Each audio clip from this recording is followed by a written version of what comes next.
আপনারা সবাই জানেন যে আজকে লাস্ট ডেট ছিল, ডেডলাইন ছিল আজকে সন্ধ্যা 6টার সময় সব কাউন্সিলর নমিনেশন ফর্মগুলো সাবমিট করা ডেডলাইন দেওয়া ছিল।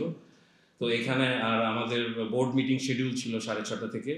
6:30 থেকে আসলে আমাদের এটাকে 9টা পর্যন্ত এক্সটেন্ড ডিলে করতে হয়েছে because of the uncertainty created by the litigation. এই যে মামলা হয়েছে সেটার আবার এটাকে নিয়ে অ্যাপিল করা হলো, সেটা অ্যাটর্নি জেনারেল অফিসের সাথে আমরা কোঅর্ডিনেট করে না নৈতিক অনৈতিকের ইয়েটা না বলেন যে নৈতিক অনৈতিকের কথা না, জিনিসটা হচ্ছে যে আমরা যেগুলি 6টার মধ্যে পেয়েছি, বাকিগুলি যতগুলি পেয়েছি আমরা কিন্তু জাস্ট এখানে আমরা অ্যাপ্রুভার না।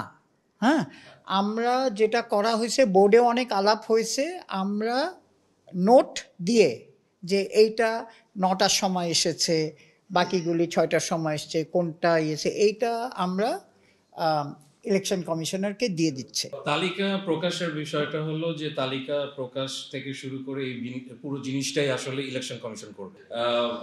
দায়িত্বটা ছিল, সে দায়িত্বটা সংবিধান অনুযায়ী আমাদের হলো কাউন্সিলরের চিঠিটা দেওয়া এবং তাদের কাছ থেকে এটা রিসিভ করে এটাকে ফরওয়ার্ড করে দেওয়া টু ইলেকশন কমিশন। ইলেকশন কমিশনের শিডিউল অনুযায়ী ওনারা এটা তালিকা প্রকাশ করবে, পরবর্তীতে আরও যে কার্যক্রম আছে সেগুলো ফলো আপ হবে। আপনাদেরকে তো একটা জিনিস অলরেডি বলা হলো যে নির্ধারিত যে সময়টা সেটা আসলে মেনটেন না করার একটা অনেক বড় কারণ, সেটা আপনারাই আরও বেটারভাবে কভার করেছেন যে কোর্টের যে কেসটা হয়েছে that actually created huge uncertainty, যেটার কারণে মাঝখানে 2-3 ঘন্টার একটা ল্যাপস হয়েছে এবং এটার ব্যাপারে বোর্ডও আসলে মিটিংটা শুরু করতে অনেক দেরি হয়েছে। তো ওইটার বাইরে আসলে এটাই হলো মানে মেইন রিজন। আর আপনার এই একটা জিনিস আমি বলতে চাই, আমরাও কনসার্ন যে এইখানে যে প্রক্রিয়া, আপনি প্রক্রিয়ার কথা বলছেন যে ডিউ নোটিশ পেতে হবে, টাইম পেতে হবে অবজেকশন দেওয়ার জন্য, তার এটার অধিকার, এইগুলা সব কিছু আমার বিশ্বাস যে মাননীয় election commission headed by senior advocate mister Mohammad Hossain এবং বাকি 2জন যে ইলেকশন কমিশনার আছে, ওনারা যে শিডিউলটা ক্রিয়েট করেছে, সে যেহেতু এটা পাবলিশ হয়নি এখন পর্যন্ত, নিশ্চয়ই সেই সময় ওনারা বর্ধিত করবে বা ওনারা সময় এটাকে রিশিডিউল করবে। তারেক ভাই, আর এই শিডিউল আমাদের করার ইখতিয়ার নেই। আপনার যেটা আপনারা জানেন যে একটা কাউন্সিলরের নাম পরে এসছে, যেটা আমরা নোট আকারে দেওয়া হবে, যে নোট আকারে যে 9টার সময় এটা এসে পৌঁছেছে। হ্যাঁ, এই নোট আকারেই ইলেকশন কমিশনের কাছে চল, যেটার যখন আমার কাছে এখন তো ইটস বিং প্রিপেয়ার্ড, যেটা যেই সময় রিসিভ করেছে সেটা দিয়েই এটাকে পাঠানো হবে। আচ্ছা, এই জিনিসটা আসলে আপনাদেরকে একটা সুন্দর একটা উদাহরণ দিই যে আমাদের প্রধান নির্বাচন কমিশনার যখন ন্যাশনাল ইলেকশন হয় বা যে কোনো ইলেকশন হয়, আমাদের সুপ্রিম কোর্ট বার ইলেকশন হয়, যারা ইলেকশন কমিশনে থাকে তারা কিন্তু ভোট কাস্ট করে।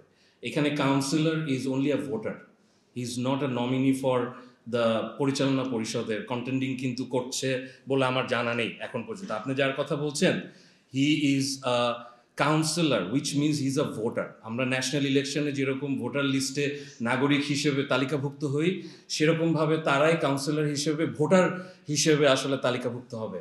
আমি যতটুকু বুঝি অ্যাজ এ লয়ার, আমার মনে হয় না এতে কোনো প্রবলেম থাকার কথা, because he is only a voter, আর ভোট দেওয়ার অধিকার সবারই আছে। আপনারা সবাই জানেন যে আজকে লাস্ট ডেট ছিল, ডেডলাইন ছিল আজকে সন্ধ্যা 6টার সময় সব কাউন্সিলর নমিনেশন ফর্মগুলো সাবমিট করা ডেডলাইন দেওয়া ছিল।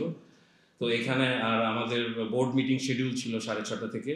6:30 থেকে আসলে আমাদের এটাকে 9টা পর্যন্ত এক্সটেন্ড ডিলে করতে হয়েছে because of the uncertainty created by the litigation. এই যে মামলা হয়েছে সেটার আবার এটাকে নিয়ে অ্যাপিল করা হলো, সেটা অ্যাটর্নি জেনারেল অফিসের সাথে আমরা কোঅর্ডিনেট করে ওই যে 6টা বলে দিছি আমাদের লিগালি। আমি একটা কথা বলি যে 6টা পর্যন্ত আমরা ভেরি ক্লিয়ারলি লেখা আছে যে 6টা পর্যন্ত আমরা রিসিভ করব।